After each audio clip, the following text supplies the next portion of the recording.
Hello everyone, আসসালামু আলাইকুম। Welcome back to my channel. আমি ইয়াসমিন আছি তোমাদের সাথে। কেমন আছো সবাই? আশা করি অনেক ভালো আছো। এগুলো আমি কি ভাজছি বলো তো বন্ধুরা? এগুলো আমি চপ ভাজছি। এগুলো হচ্ছে ইফতারিতে আনা ছিল সেই চপগুলো, তো একটু তেলে ভেজে নিলে সেগুলো মুচমুচে হবে খেতে। আর এটা আমার শাশুড়ির কাছ থেকে আমি জেনেছি। তারপরে একটা ডিম ভাজি করে নিলাম। আর এখন তোমরা তো জানো মেয়েরা এখানে আসেনি, আমরা 3 জন আছি। আর হচ্ছে ডাল বানিয়েছিলাম, তাই দিয়ে ভাত খাবো। আর এখনও সব বাসনপত্র আনা হয়নি, মানে প্রপার আমি ওখান থেকে পুরো গুছিয়ে আসতে পারিনি, তার জন্য আমার পর্যাপ্ত বাসন কিংবা রান্নার সামগ্রী সেসব কিছু নেই। তো তার জন্য আমি কিসে মাংস রান্না করব চলো তোমাদেরকে দেখাই। তো এই তো এটা ভাজা হয়ে গেছে। আর ইন্ডাকশন ওভেনটা আমার ভীষণ উপকারে লাগছে এখন। তো এই ধরনের ছোট ছোট জিনিস কিনে রাখা কিন্তু ভালো। আমার কিন্তু ডবল সিলিন্ডার, তারপরেও আজকে আমার এটার প্রয়োজন পড়লো। চপগুলো খুব কুরকুরে করে ভেজে নিয়েছি। আর এই যে দেখো এখানে কয়টা বাসনপত্র রেখেছি। ইয়াসিনের পাপা রোজ সন্ধ্যাবেলা ইফতার করে তারপরে হচ্ছে যায় মেয়েদের জন্য খাবার নিয়ে যায়, আর ওখান থেকে বাসনগুলো নিয়ে আসে। তো এখানে আমি ভাত তো রান্না করেছিলাম, ভাতও এটাতে বসিয়েছি। এর কিন্তু পানিটা পুরো এর সঙ্গে অ্যাবজর্ব হয়ে গেছে। আমি কিন্তু ফ্যানটা আলাদা করে মানে ছাড়াইনি।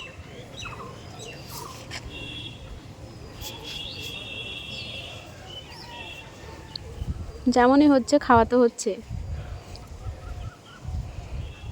এই যে আমরা এখন খাওয়া দাওয়া করবো। তারপর হচ্ছে একটু ডাল বানিয়েছিলাম, তো এটাতে আমরা খাওয়া সেরে নেব। ডালটা কিন্তু খুব টেস্টি হয়েছিল। মনে হচ্ছে দুটো মানুষের সংসার হয় না এরকম, যে শ্বশুর শাশুড়ি যখন প্রথম ফার্স্ট টাইম আলাদা করে দেয় ছেলে বউকে, অনেকে আছে কিছুই দেয় না, তো সেরকম ফিল হচ্ছিল যে মনে হচ্ছে আমরা একটা ছোট্ট সংসার শুরু করেছি। কিছুই নেই আমাদের, বাসনপত্র তেমন কিছু, বড় পাতিল নেই রান্না করার মতো, ওরকম হচ্ছে। তো কিন্তু আছে সবই, একটু একটু করে সব করেছি। তবে সামনে আশা আছে এবারে সংসারটাকে আরও নতুন করে সুন্দর করে সাজানোর।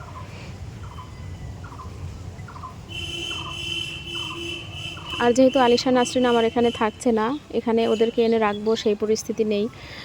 শোয়ার অসুবিধা হবে, থাকার অসুবিধা হবে, ওই জন্যে রোজ সন্ধ্যাবেলা ওর পাপা যায়, ওদেরকে সবজি দিয়ে আসে আর ওরা ভাত রান্না করে। তো এখানে আমি চিকেন বানাবো। চিকেনটা আমি কিন্তু ভালো করে ধুয়ে নিয়েছি। আর এই যে ছোট্ট একটা পাত্র, এটাতেই আমি চিকেন বানাবো। আর এটাতেই কিন্তু আমি ডাল বানিয়েছিলাম। তো শিল নেই, মশলা বাটার সমস্যা, তো আমি মানে সব কিছু মশলা একসঙ্গে করে এই যে ম্যারিনেশনের মাধ্যমে রান্নাটা করব। জানি না কেমন টেস্ট হবে। আর এই ভিডিওটা কিন্তু রোজার মাসের ছিল, সেটা পোস্ট করা হয়নি কারণ অনেক ব্যস্ততা যাচ্ছে। তো ডেইলি যে ভিডিও পোস্ট করব এটা অ্যাকচুয়ালি রুটিনে এসে পারছে না, তো ওই জন্য আর কি। আর ওর পাপা এই যে বোর্ড লাগাচ্ছে, ওই ঘরে পাংখা লাগানোর জন্য একটা বোর্ড প্রয়োজন লাইট জ্বালানোর জন্য। তো বোর্ড সেট করছে। ও বলছে কি আমি এখানে বসে কাজ করি আর তুমি রান্না করো, কারণ একসঙ্গে কাজ করতে ওর ভালো লাগে। আমি বলছিলাম ওইদিকে গিয়ে বসে করো, তো বলছে না আমি এখানেই থাকবো। ইয়াসিন বাইরে খেলা করছে। আর এই যে জিনিসপত্র মনে হচ্ছে অগোছালো, কিন্তু না আমি যে রাখবো কোথায়, মানে সেই জায়গাটা আমার এখনও প্রপার হয়ে ওঠেনি। তো ওই জন্য এভাবেই সব রেখেছি। আর যে ঘরটা ঢালাই হয়েছে ওই ঘরটাতে আপাতত আমরা মানে থাকছি, রান্না করছি। তবে এখানেও মানে স্টে করতে পারবো না, কাল পরশু হয়তো বেরিয়ে যেতে হবে, কারণ এখানে এই যে দেওয়ালগুলো প্লাস্টার হবে, তো তার জন্য। আর ইয়াসিনের ওয়ার্ড্রপটা এনেছে, ওটাতে ওর জামা কাপড় রাখবো। তো এই তো মাংস রান্না হয়ে গেছে, এবার মেয়েদের জন্য এটা পাঠাবো। আর আজকের ভিডিওটা এই পর্যন্তই ছিল। দেখা হচ্ছে পরের ভিডিওতে। ততক্ষণে সবাই ভালো থেকো, সুস্থ থেকো। আর আমার চ্যানেলে নতুন হয়ে থাকলে অবশ্যই চ্যানেলটা সাবস্ক্রাইব করে আমার পাশে থাকবে। আর যদি সমস্ত ভিডিওর নোটিফিকেশন পেতে চাও তাহলে অবশ্যই কিন্তু অল নোটিফিকেশনটা অন করতে হবে।